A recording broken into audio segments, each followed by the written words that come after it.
सास। रसोई से कांच का गिलास टूटने की आवाज सुनकर दादी माँ आस्था पर बुरी तरह बरस पड़ी। इतनी बड़ी हो गई है लेकिन सलीका नहीं आया। एक गिलास पानी लाने के लिए कहा तो गिलास ही तोड़ दिया। कल को पराए घर जाएगी तो सब यही कहेंगे, कुछ सिखाया नहीं, हमारी नाक कटाएगी क्या। दादी माँ जानबूझकर तोड़ा नहीं, गलती से टूट गया है। आस्था ने सफाई देते हुए कहा, अच्छा, एक तो गिलास तोड़ दिया, ऊपर से जुबान चला रही है, सब पता चल जाएगा जब सास चोटी पकड़कर मारेगी। यह सुनकर आस्था रो पड़ी। हमेशा ही दादी माँ की यही चिक रहती, छोटी सी भी गलती हो जाए, पराए घर जाएगी तो हमारा नाक कटाएगी, सास चोटी पकड़कर मारेगी कहकर डराया करती। जोर से हंस दिया तो कहती, दूसरे घर जाना है, बत्ती सी मत दिखाया कर। सारा दिन बात बात पर टोकती रहती।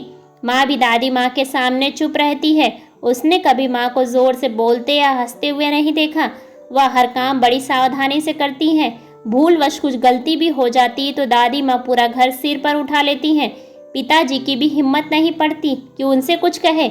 बचपन से ही दादी माँ की इस टोका टोकी से आस्था के कोमल मन में पराया घर और सास का भय समा गया। जब भी घर में उसकी शादी की चर्चा होती तो वह घबरा जाती। माँ का चेहरा सामने आ जाता कि शादी के बाद उसका भी यही हाल होगा। उसे शादी के नाम से चिढ़ हो गई थी। एक दिन उसे लड़के वाले देखने आए और पसंद भी कर लिया, फिर जल्दी विवाह भी हो गया। सास और पराये घर का भय उसे और सताने लगा। विदा होकर जब कार में बैठी तो घबराहट की वजह से उसका बुरा हाल था। दौर की रस्म के समय वह बुरी तरह कांप रही थी। उसको कांपते हुए देखकर बुआ सास ने कहा, क्या बात है बहू, तुम इतना कांप क्यों रही हो, तबीयत खराब है क्या तुम्हारी। अरे बुआ, आप समझती नहीं, हमारी भाभी जी को 104 डिग्री प्यार का बुखार चढ़ गया है, इसी वजह से कांप रही हैं। पीछे खड़े देवर रोहन ने जब यह बात कही तो सब हंस पड़े, लेकिन आस्था को हंसी नहीं आई। सभी रस्में पूरी हो जाने के बाद उसे उसके कमरे में भेज दिया गया।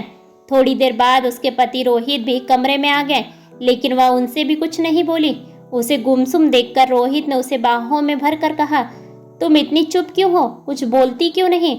लेकिन वह तो बुरी तरह से डर रही थी कि उसकी आवाज या हंसी कमरे से बाहर चली गई तो क्या होगा, सब लोग क्या कहेंगे। वह पूरी रात ठीक से सो भी नहीं पाई। उसे सुबह की चिंता थी कि कहीं देर से आंख ना खुले, नहीं तो उसकी दादी माँ की तरह सास भी उसको डांटने ना लग जाए। यही सब सोचते सोचते पता नहीं कब उसकी आंख लग गई। सुबह जब वह हड़बड़ा कर उठी और सामने घड़ी पर नजर डाली तो सुबह के 8 बज रहे थे। रोहित उठ चुके थे, मारे डर के उसके आंसू निकल रहे थे।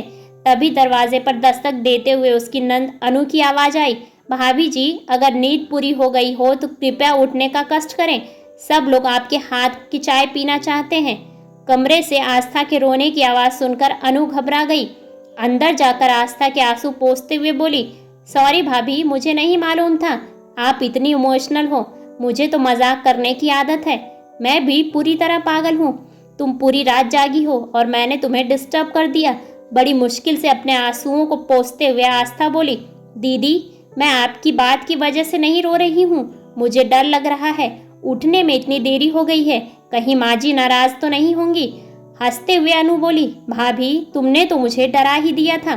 वैसे तो यहाँ सभी लोग जल्दी उठते हैं, लेकिन कभी कभार देर हो जाए तो कोई बात नहीं, लेकिन रविवार और छुट्टी वाले दिन सुबह सब लोग आराम से उठते हैं। आस्था नहा धोकर रसोई में चली गई और सबके लिए चाय बना लाई। वह बहुत ही सावधानी से काम कर रही थी, कहीं कुछ गलती न हो जाए। चाय की ट्रे लेकर जैसे ही वह रसोई से बाहर निकली, रोहन ने उसे डराने के लिए कहा, भाभी, आपके सिर पर छिपकली है। यह सुनते ही उसके हाथ से चाय की ट्रे नीचे गिर गई और वह बुरी तरह घबरा गई कि अब तो सास चोटी पकड़कर मारेगी। वह सिसकते हुए बोली, माँ जी, रोहन भैया ने। रुलाई के कारण वह आगे कुछ नहीं बोल पाई। तब सास ने उसे समझाते हुए कहा, बेटा, कोई भी गलती जानबूझकर थोड़ी की जाती है, वह तो कभी कभी गलती से हो जाता है, इसमें रोने या घबराने की क्या बात है।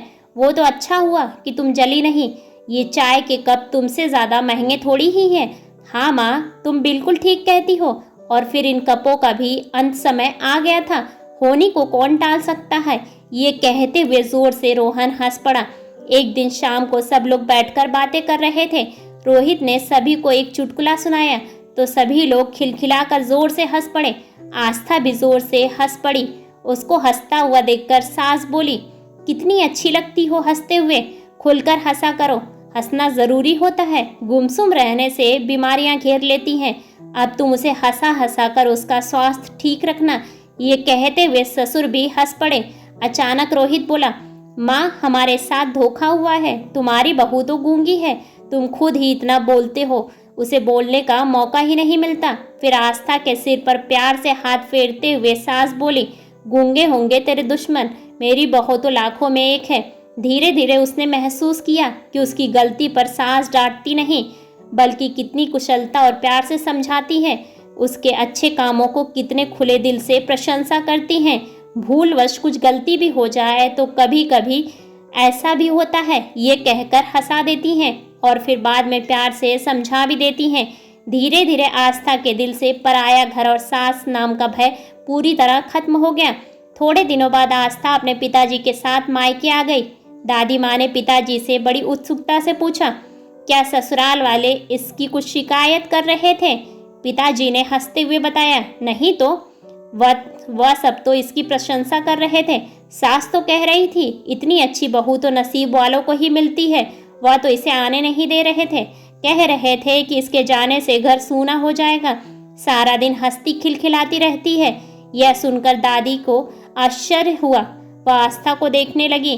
आस्था दादी माँ के गले से लिपट कर रोने का नाटक करते हुए बोली, और हाँ, मेरी सास रोज चोटी पकड़कर मुझे मारती भी है। यह सुनकर दादी माँ सहित माँ और पिताजी भी जोर से हंस पड़े।